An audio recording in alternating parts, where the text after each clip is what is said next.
Okay. Just looking at a couple errors we saw on homework, or a couple of problems that didn't get done. Let's say that A is this matrix. Then put two absolute value signs around A. That means the determinant of A.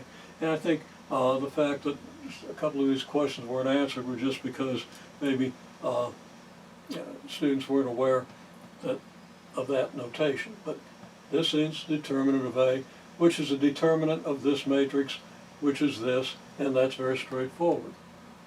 Also, determinant of AB equals determinant of A times the determinant of B. Okay, there were problems that ask you to verify this, and it's verified. You're given a matrix A and matrix B, so it's very easy to multiply the matrices and take the determinant, and then take the determinant of this matrix times the determinant of this matrix, and see that they're equal. So this just is a verification for two matrices, that at least for those two matrices this product holds, but it always does, and it's easy to prove that. Okay, now if A is a 3 by 3 matrix, well, we had this matrix, and I think that was a matrix that was given.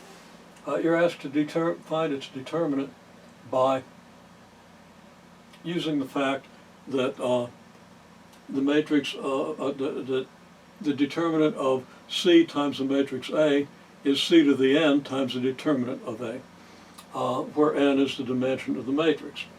Okay, it's a dimension 3 here. We can factor 7 out of this whole thing. So this matrix is 7 times this matrix. So the determinant of this matrix has to be 7 cubed times the determinant of this matrix. And that's going to be 343, cube of 7, times the determinant of this matrix. So that's a property we would want to use.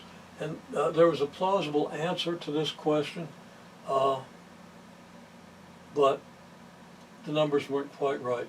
So take 343 times the determinant of this matrix, and that should be it.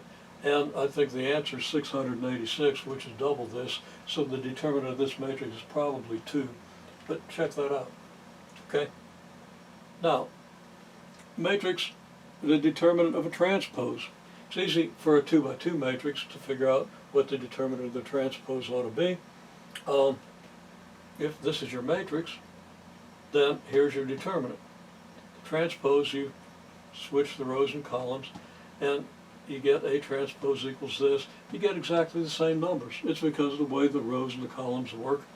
So the determinant of A transpose is the transpose of the determinant of A. And as I continue talking about this, I think I've already done a video on this, but I'm going to finish. Okay, so the determinant of A transpose is the determinant of A. We haven't proven that, but for 2 by 2 matrices we pretty much have. If A is this matrix, its determinant is 15. So what's the determinant of its transpose? Well, it's equal to the determinant of the matrix. It's 15. What's the determinant of A squared? Well, A squared is A times A. So the determinant of A squared is the determinant of A times A, but because of this, that's the determinant of A times the determinant of A, which is going to be 15 times 15. Okay, what's the determinant of A times A transpose? Well, it's the determinant of A times the determinant of A transpose. Determinant of A transpose is the same as the determinant of A, which is 15. So you get 15 times 15. It's 225, but I don't have to tell you that. Okay, what about the determinant of 2A? Well, A is 3 by 3. Every time you multiply a row by 2, you multiply the determinant by 2. You do that 3 times. You're going to end up with 2 cubed times the determinant, 8 times 15, which is 240. Okay. Determinant of A inverse is what? Well, use the fact that the determinant of A times A inverse is a determinant of I, because A inverse equals I. And that's 1. And that's equal to the determinant of A times the determinant of A inverse, meaning that these two are reciprocals.